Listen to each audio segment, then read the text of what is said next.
The wind howled across the empty plains. Dr. Taho Kim stood at the window of the research station, watching dark clouds gather on the horizon. 3 years had passed since the Ascendancy ships first appeared in Earth's skies. 3 years since the aliens had turned most cities to ash. "The Bison arrives today," said Dr. Jun Park, stepping into the room. He placed a tablet on the desk between them. "I still think this is wrong." Taho turned from the window. "We've tried everything else, Jun. Dogs, horses, even bears, none of them could handle the neural load." "Maybe because we shouldn't put machines in animal brains," Jun said quietly. Taho picked up the tablet. On screen was an image of a massive American bison, wild and powerful. The animal stood nearly 6 feet tall at the shoulder. Its dark eyes seemed to look straight through the camera. "The bison is perfect," Taho said. "Strong, hardy. Their brains are larger than we expected. If anything can survive the grafting process, it's them." The door slid open again. Director Hansol entered, his face tight with worry. He didn't bother with a greeting. "The Ascendancy destroyed another settlement last night. 83 people dead. The military wants results, not excuses. We're working as fast as we can," Taho said. "Work faster," Hansol replied. "Colonel Song is coming next week. If you don't have progress to show him, they'll shut us down." After Hansol left, Jun shook his head. "We're supposed to be scientists, not weapons makers." "We're survivors," Taho corrected. "And this might be our last chance." The transport truck arrived that afternoon. 4 men with electric prods guided a massive bison male into the special holding pen. The animal was even bigger than its photos suggested. Its shoulder muscles rippled as it paced the enclosure. "Magnificent," Taho whispered. "Subject VIN-01 is in place," the lab tech announced. "Vital signs normal." "We'll call him Thunder," Taho decided. "Let's begin the sedation process." Jun stepped forward. "I want to state for the record that I believe this experiment is ethically questionable." "Your objection is noted," Taho said. "Now help me save what's left of humanity." Thunder's huge body lay on the operating table, his breathing slow and steady under heavy sedation. Dozens of sensors monitored his brain activity, heart rate, and other vital signs. The surgical team had shaved patches of his thick fur, exposing skin where the mechanical components would attach. "Begin neural mapping," Taho ordered. Screens around the room lit up with colorful images of Thunder's brain. Technicians called out readings as the computer built a 3-dimensional model. "His neural structure is unlike anything we've seen," one tech said. "Much more complex than predicted." Taho leaned closer to the screen. "That's good. It means he might be able to handle the integration." The first phase took 5 hours, placing the neural receivers at key points around Thunder's brain. These tiny devices would read his natural brain signals and relay them to the mechanical components that would soon be grafted to his body. "Neural pathways mapped and tagged," Jun reported. Moving to Phase 2. Phase 2 was the true test. The team carefully attached the first titanium steel composite plate to Thunder's shoulder.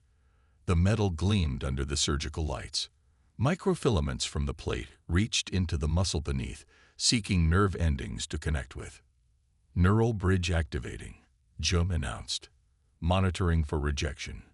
Everyone held their breath as the computer analyzed the connection. After 30 seconds, a green light flashed. "Initial acceptance confirmed," the computer announced. "Bridge stable." A cheer went up from the team. Taho allowed himself a small smile. "Now for the real test. Let's wake him up." Thunder's eyes opened slowly. He blinked once, twice. Then he tried to stand. "Easy," Taho said, though he knew the bison couldn't understand him. "Take it slow." Thunder rose to his feet, swaying slightly. The metal plate on his shoulder caught the light. He turned his massive head, looking at the strange addition to his body. Then he looked directly at Taho. In that moment, Taho felt something he hadn't expected, a chill of uncertainty. There was something in Thunder's eyes, something that hadn't been there before. "First test successful," Jim said, checking the readings. "No signs of rejection." "Good," Taiho replied, but he couldn't shake the feeling that had come over him. "Tomorrow we add the second plate. If all goes well, we'll have a fully augmented subject in 2 weeks."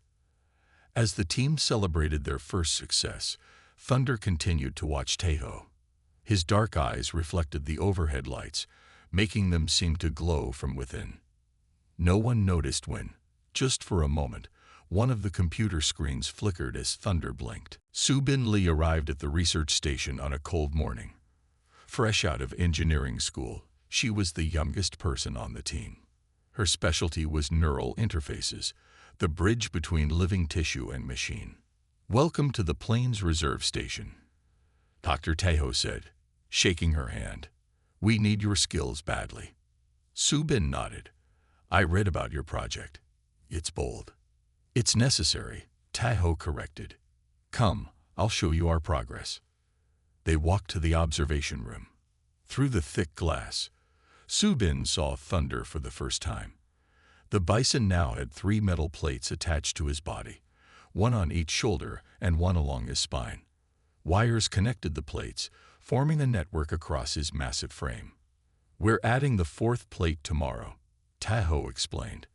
"Each one extends his strength and adds armor against ascendancy weapons." Subin stepped closer to the glass. "How is he handling the neural load?"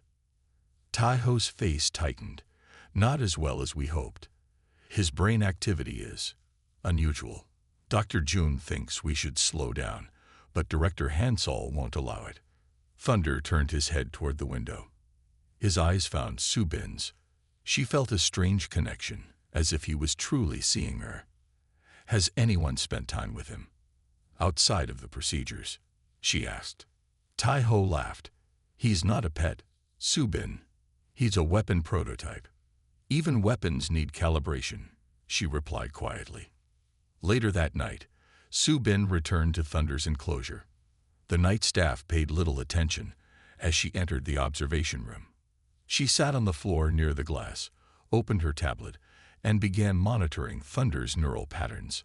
"Hello," she said softly, though she knew he couldn't understand her. "I'm Subin." Thunder approached the glass.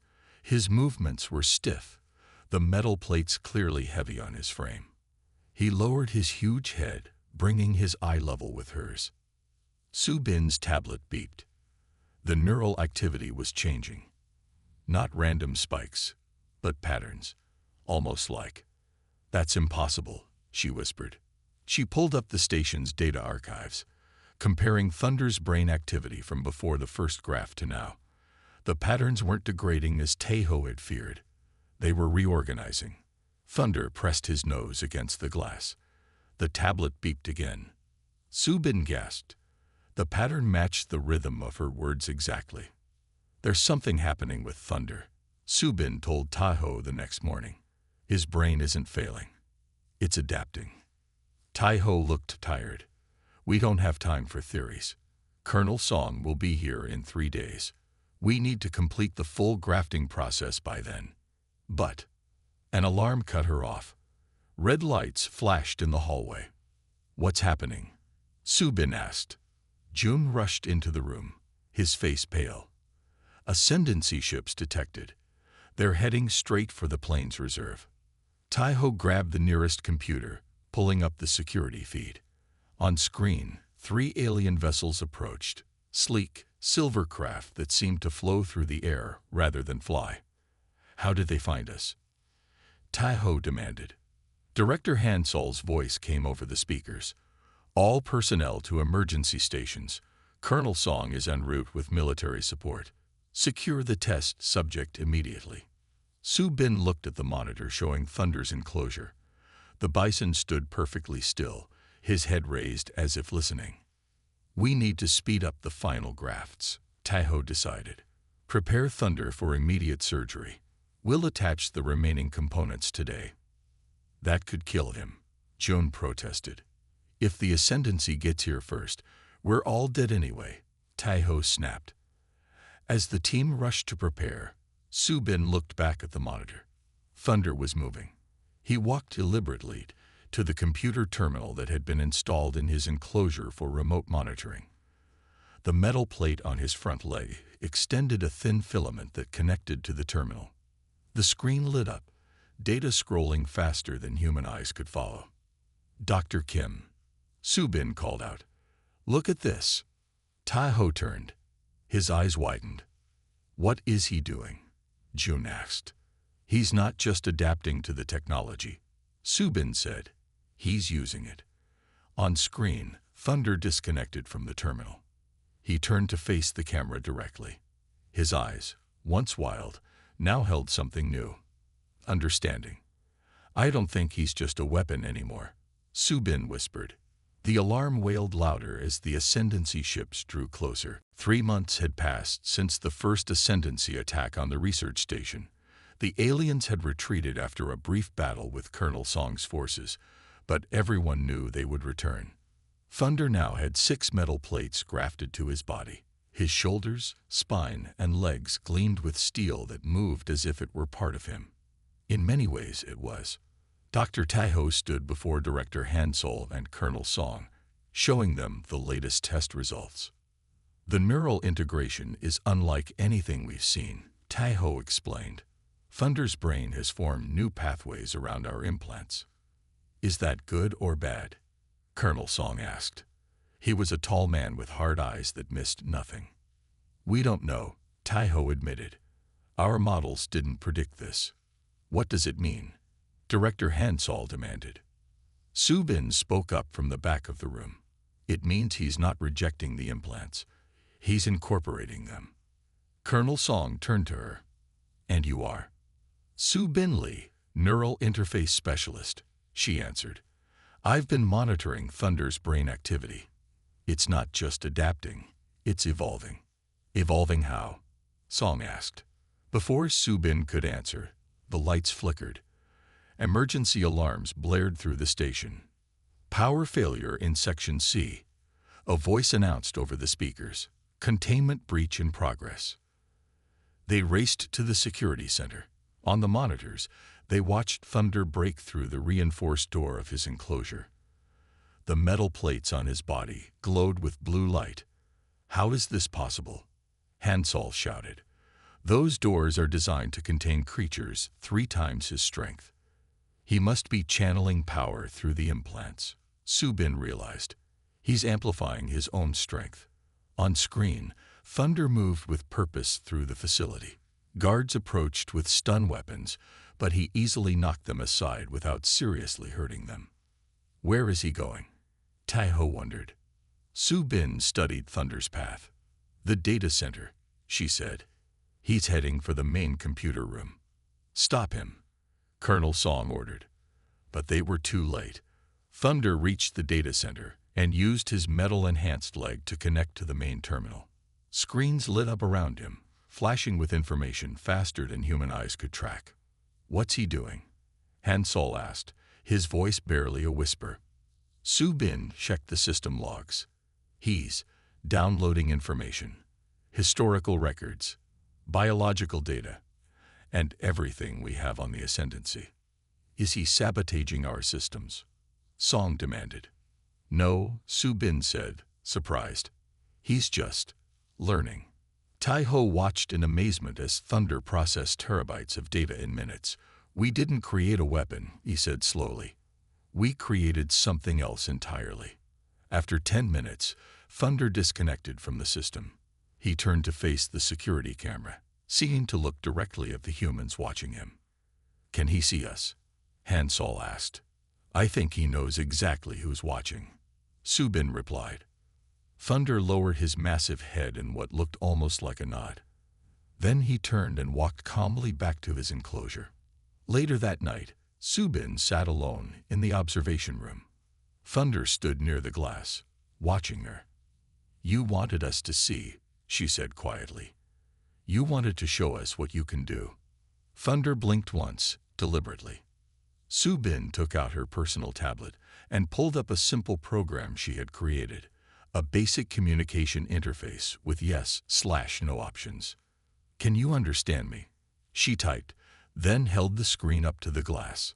Thunder looked at the screen. After a moment, his right front hoof, the one with the metal plate, tapped once on the floor. Su Bin's heart raced. She typed another message. Are you still a bison? Thunder tapped once, then twice in rapid succession. Yes and no. You're something new, Su Bin whispered. One tap. Yes. Su Bin glanced at the door to make sure no one was watching. Do you want to be free? Thunder didn't tap. Instead, he turned his head toward the wall that faced the outside world, where the plains reserve stretched for hundreds of miles. What are you waiting for? Su Bin asked. Thunder looked back at her. His dark eyes seemed to hold a message she couldn't yet understand. In the distance, the warning system detected another ascendancy ship approaching. We need more test subjects, Director Hansol announced. Thunder's success proves the concept works. 1 week had passed since Thunder's breach of the data center. Colonel Song had brought 5 more bison to the facility. They were smaller than Thunder but still powerful animals. We should wait, Dr. Jun argued. We still don't understand what's happening with Thunder's mind. The ascendancy won't wait, Colonel Song said firmly. They've attacked 3 more settlements. We're running out of time. Su Bin watched Thunder through the observation glass. Since their simple communication that night, he had been different, calmer, more watchful, as if he was waiting for something. Dr. Kim, you will oversee the new subjects, Hansol ordered. We'll call them Bin 02 through Bin 06. What about Thunder? Su Bin asked. He's still our primary subject, Taiho said, but we need to replicate our success. Su Bin looked at Thunder again. I don't think we can. The new bison received their first implants over the next few days. Su Bin helped with the neural mapping, carefully placing the sensors that would connect living tissue to metal. Their brain patterns are different from Thunder's, she told Taiho. More simple. Thunder was special from the start, Taiho agreed. But these will still serve our purpose. As they worked, Su Bin noticed something strange. When the new bison were brought near Thunder's enclosure, his metal plates would glow faintly. The monitoring equipment picked up unusual electromagnetic signals. Dr. Jun, she called. Look at this. Jun studied the readings. That's odd. It's almost like... Like what? Su Bin asked. Like he's trying to communicate with them. That night, Su Bin stayed late again. All 6 bison were now in connecting enclosures. Each had at least 2 metal plates attached. They stood in a circle, their heads lowered, metal components glowing softly. Su Bin checked the neural activity monitors. What she saw made her gasp. The patterns were synchronized.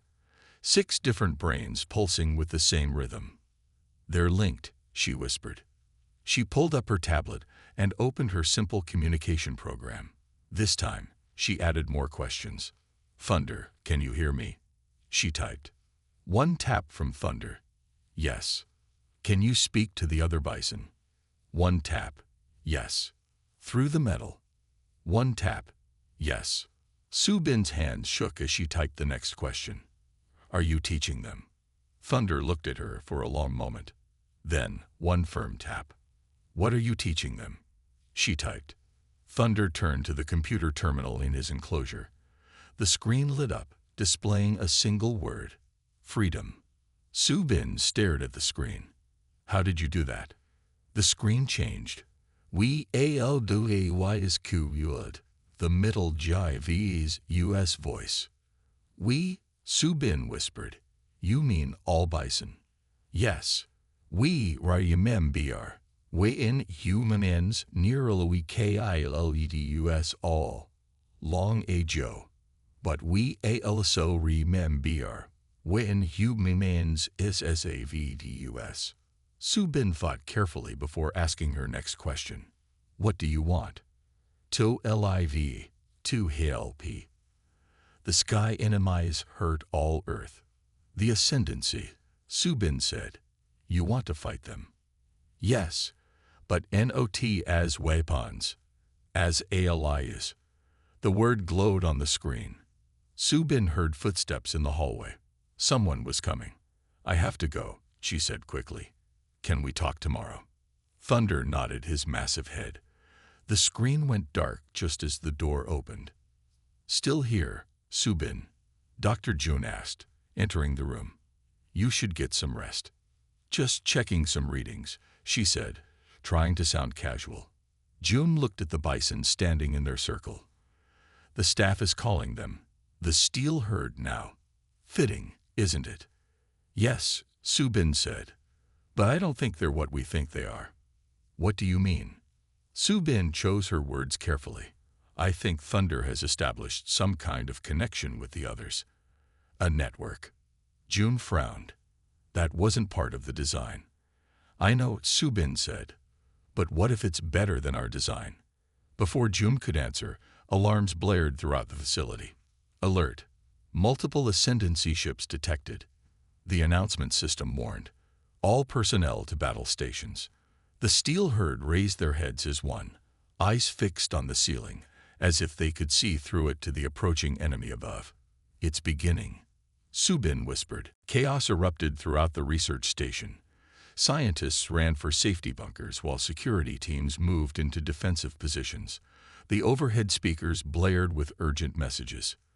3 Ascendancy ships approaching from the north. ETA 4 minutes. Colonel Song strode into the command center, barking orders. Activate all defenses.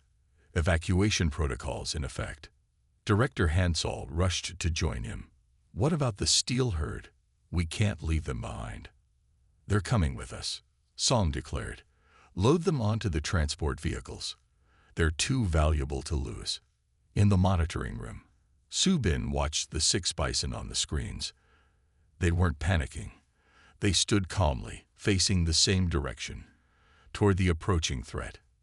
They know what's happening, she told Dr. Tahoe and Dr. June. Thunder understands the Ascendancy better than we do. He downloaded all our data on them. Tahoe looked skeptical. They're still just animals, Subin. No, Subin insisted. They're more now, and I think they want to help. A massive explosion shook the building. The lights flickered and died, replaced by dim emergency lighting. First wave of attacks. Someone shouted. North perimeter breached. Colonel Song's voice came over the emergency channel.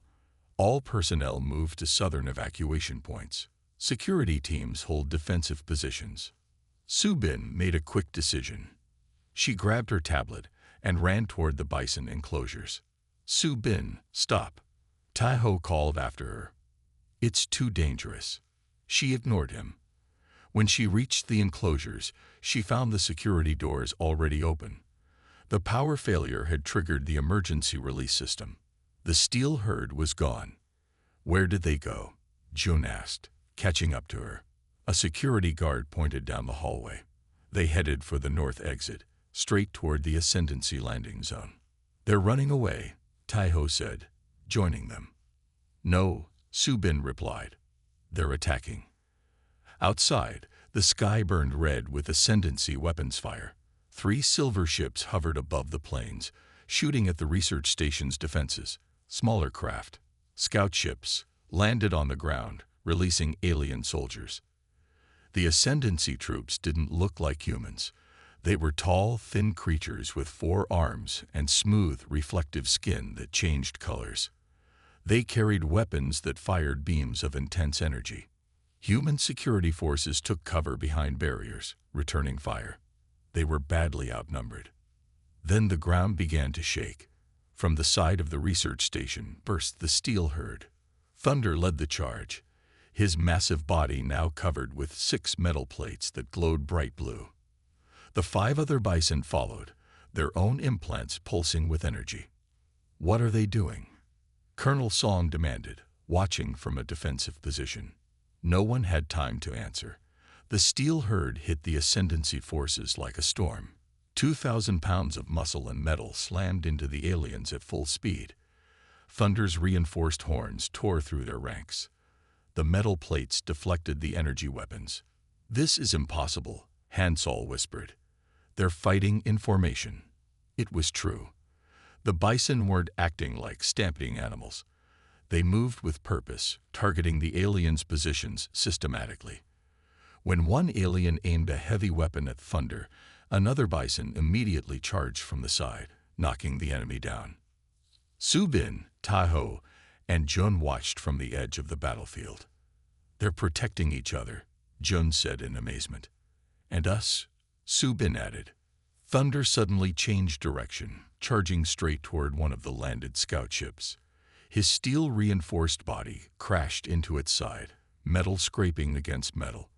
The ship's hull cracked under the impact. The ship's systems began to fail. Lights flickered and died. Strange sounds came from inside. The screams of the Ascendancy crew. The implants, Subin realized. They're disrupting the ship's technology somehow. 2 more bison joined Thunder, pushing against the damaged craft until it tipped onto its side. The remaining 3 bison continued to hold off the ground troops. For the first time since the invasion began, humans watched Ascendancy forces retreat. But victory came at a cost. 3 of the smaller bison lay motionless on the battlefield, their metal implants dark and silent. 1 more limped badly, injured but alive. Thunder and the last uninjured bison gathered near their fallen comrades. Then Thunder looked back at the humans watching from the station. His eyes found Subin's.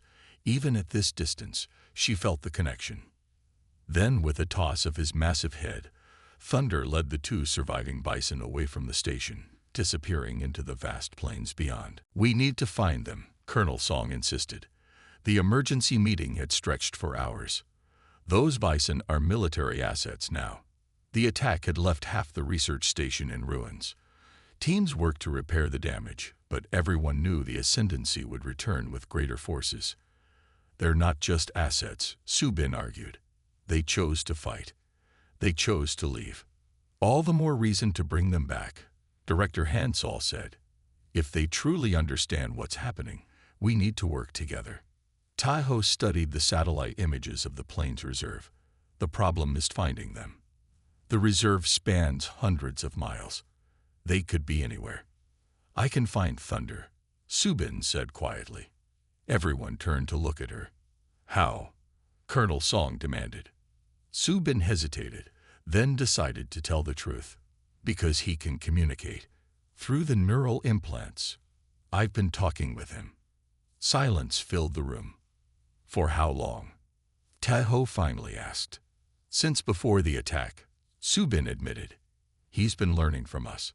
He knows what's at stake." Colonel Song's face darkened. "Why didn't you report this?" "Because I was afraid of how you would react," Subin said. "Would you have seen him as an ally, or just a weapon to control?" Before Song could respond, an explosion rocked the building. Emergency alarms blared once more. "Ascendancy forces," a voice shouted over the comm system. "Second wave incoming. Evacuate now," Song ordered. "All personnel to the southern bunkers." As they rushed from the room, the building shook again. Part of the ceiling collapsed, blocking the main hallway. "This way," Tahoe called, pointing to a side passage. Subin, Tahoe, and Jun ran through the narrow corridor, but another explosion cut them off from the rest of the group. They found themselves at an emergency exit that led outside, away from the evacuation route. "We're cut off," Jun said, his voice tight with fear. Subin looked out at the open plains. "We need to run. Now." They burst through the door just as flames engulfed the hallway behind them. The 3 scientists ran across the open ground, away from the burning station. "The bunkers are 5 miles south," Tahoe gasped as they ran. "We'll never make it on foot." Subin stopped running. She took out her tablet, somehow still intact, and began typing rapidly. "What are you doing?" Jun cried. "We need to keep moving." "I'm calling for help," Subin said. She held up the screen. A simple message glowed. "Thunder, we need you." "That's your plan?" Tahoe asked in disbelief. Subin nodded. "Just wait." Behind them, ascendancy ships fired on the remnants of the research station. Smaller craft began searching the surrounding area. "They're looking for survivors," Jun said. "We need to hide." "No," Subin insisted. "We need to stay in the open, just a little longer." Minutes passed. An ascendancy scout ship turned in their direction. "We're too exposed," Taiho said urgently. "We need tow." A deep rumbling cut him off. The ground beneath their feet began to vibrate. Over the crest of a nearby hill came Thunder. His metal implants gleamed in the sunlight. Beside him ran the other surviving bison from the steel herd. And behind them, "My God," Jun whispered. Dozens of wild bison thundered across the plains. Hundreds, a massive herd filling the horizon. "He called them," Subin said, her voice filled with wonder. "Somehow he called them all." Thunder approached, slowing to a stop before Subin. The metal plates on his body pulsed with blue light. His dark eyes looked directly into hers. "You came back," she said. Thunder lowered his massive head, offering his back. The meaning was clear. "He wants us to ride," Subin realized. The ascendancy scout ship drew closer, weapons charging. "We don't have a choice," Taiho said. Together, the three scientists climbed onto Thunder's broad back, finding handholds on the metal plates. As soon as they were secure, Thunder turned and rejoined the wild herd. The massive bison moved as one, carrying the humans away from danger, deeper into the plains reserve. The ascendancy ship fired, but couldn't target them amid the sea of massive bodies. "Where is he taking us?" Jun asked, clinging to Thunder's metal spine plate. "Somewhere safe," Subin answered. "Somewhere we can regroup." Thunder's muscles bunched and flexed beneath them, tireless and powerful, steel and flesh working together in perfect harmony.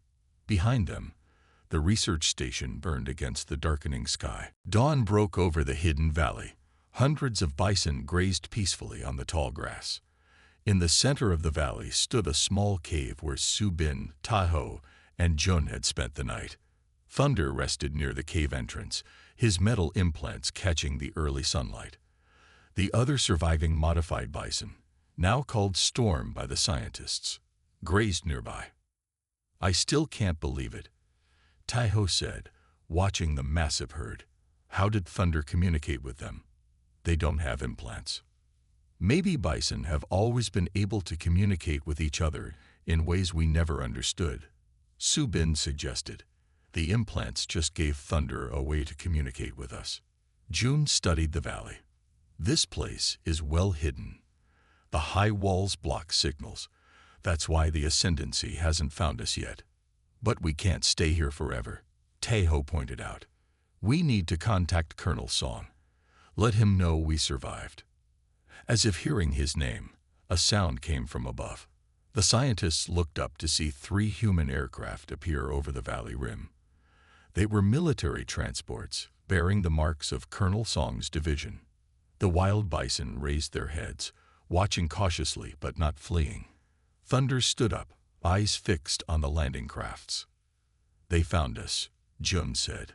"But how?" The answer came as the first craft landed and Colonel Song stepped out, followed by Director Hansol. More soldiers emerged from the other craft, weapons ready. "There they are." Hansol pointed toward the cave. "And the bison." Song approached slowly, his eyes scanning the hundreds of wild bison surrounding them. His hand rested on his sidearm. "Dr. Kim, Dr. Park, Lee," he called. "Are you all right?" "We're fine," Subin called back. "But please tell your men to lower their weapons. The bison aren't a threat." Song hesitated, then signaled his soldiers to stand down. "How did you survive out here?" "Thunder brought us," Taiho explained, walking forward. "He saved us." Song's eyes narrowed. "That's why we're here. We tracked the implant signals once you came out of this valley. The steel herd is military property. We're taking them back." Thunder moved to stand beside Subin. His massive body blocked Song's path to the scientists. "I don't think he wants to go," Subin said quietly. Song's face hardened. This isn't a negotiation. Those implants cost millions to develop. The technology could win this war. So could an alliance, Subin countered. Colonel, Thunder isn't just a weapon we created. He's something we never expected. What do you mean? Hansol asked, joining them. Subin placed her hand on Thunder's steel-plated shoulder. When Thunder accessed our computers, he didn't just download random information. He studied the Ascendancy. He found weaknesses in their technology that we missed. Thunder turned toward the nearest transport craft. He walked to it and touched his metal plate against the hull. The craft's systems flickered. The Ascendancy ships work on neural networks, just like our implants, Tahoe explained, seeing Song's confusion. Thunder's implants can disrupt their systems. That's how he damaged their scout ship during the attack. And look around you, June added. He's gathered hundreds of Bison. If we could develop a less invasive version of the implants, something they could choose to accept, we could have an army. Song looked skeptical. Choose to accept. They're animals. No, Subin said firmly. They're potential allies. Thunder has shown them what's at stake. They're ready to fight for their home too. Thunder returned to Subin's side. He lowered his head, touching his nose to her tablet. The screen lit up with a message. Together, or not all. Song stared at the screen. Did he just? Yes, Subin said. This is what I've been trying to tell you. We didn't just enhance an animal. We opened a door to communication with a species that has been here all along. Hansol stepped forward, looking at Thunder with new eyes. What exactly are you proposing? A partnership, Subin said. Not masters in weapons, but allies fighting together. Give me time to develop a better interface, one that doesn't require surgery. Let the Bison choose to join the fight. Song looked at the massive herd, then back at Thunder. For the first time, he seemed to truly see the intelligence in the Bison's eyes. How long do you need? He finally asked. Subin smiled. Not long. We've already begun. 6 months had passed since the meeting in the Hidden Valley. The world had changed. Subin stood on a high ridge overlooking the plains. Beside her was Dr. Tahoe, watching through binoculars. In the valley below, hundreds of Bison gathered. Most wore small devices on their shoulders or heads, not the heavy metal plates of the original design, but lightweight interfaces that glowed with soft blue light. They're ready, Tahoe said. All 400 of them. Subin nodded. And they all chose to wear the interfaces. No surgery, no control, just partnership. In the center of the herd stood Thunder. His original implants remained, now refined and improved. He had grown even larger, his massive body a perfect blend of natural power and technological enhancement. Beside him stood Storm and 3 new Bison who had accepted the full implant system. Colonel Song is signaling, Tahoe said, pointing to the military outpost on the far side of the valley. The Ascendancy stronghold has been confirmed, 30 miles east. Subin raised her custom tablet. The screen showed a map of the area with a red dot marking the alien base. Thunder, are you seeing this? A message appeared on her screen. We see. We are ready. This isn't just about one battle, Subin said. This is about reclaiming our world, together. Yes, our world, not theirs. Tahoe lowered his binoculars. I never imagined it would come to this when we first attached that metal plate to his shoulder. We thought we were creating a weapon. Subin agreed. Instead, we found an ally. The sound of aircraft filled the air as Song's forces took position. The battle plan was simple but powerful. Human forces would engage the Ascendancy from the air, while the Bison attacked from the ground. The interfaces allowed the Bison to disrupt the aliens' neural technology, while coordinating with each other and the human forces. Subin's tablet beeped with a message from Colonel Song. Operation Reclamation is a go. May the spirit of the plains be with us. Subin smiled at the colonel's words. The stern military man had changed too. He no longer saw the Bison as tools or weapons, but as comrades with their own stake in Earth's future. "It's time," she told Thunder. Thunder raised his massive head and let out a deep, resonant bellow that echoed across the valley. As one, the herd began to move. 400 bison, their interfaces glowing brighter as they built up speed. Su Bin and Taeho watched them go, then climbed into their own transport to follow at a distance. Dr. Jun was already there, monitoring the interface network. "All systems are stable," he reported. "The communication grid is holding." The battle began at midday. The Ascendancy forces were caught by surprise. They had never faced such a coordinated attack from what they considered primitive Earth creatures. Human aircraft struck from above, while the Bison charged the perimeter defenses. The interfaces disrupted the alien neural networks, causing weapons to fail and communication systems to crash. Thunder led the main assault, his powerful body smashing through barriers. The refined metal implants channeled energy that disabled alien technology on contact. Behind him came waves of Bison, moving with purpose and intelligence. By sunset, it was over. The Ascendancy stronghold had fallen. For the first time since the invasion began, humans had reclaimed a significant territory from the aliens. As twilight settled over the battlefield, Su Bin found Thunder standing alone on a hill overlooking the reclaimed land. His metal components gleamed in the fading light. "We did it," she said, approaching slowly. "The first real victory." Thunder turned to look at her. His dark eyes held wisdom that no human could fully understand. Through the interface, his message appeared on her tablet. "This is just the beginning." "I know," Su Bin replied. "There will be more battles, but we'll face them together now." "EQUALs." "Yes," she agreed. "Equals." Thunder looked out over the plains where his ancestors had roamed for thousands of years.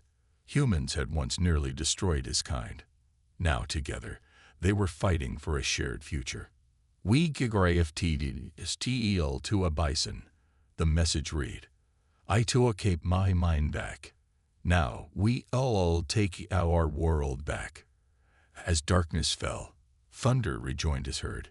The interfaces glowed like stars across the plains, a constellation of hope in a world that had almost been lost. Human and Bison, Earth's defenders, together at last.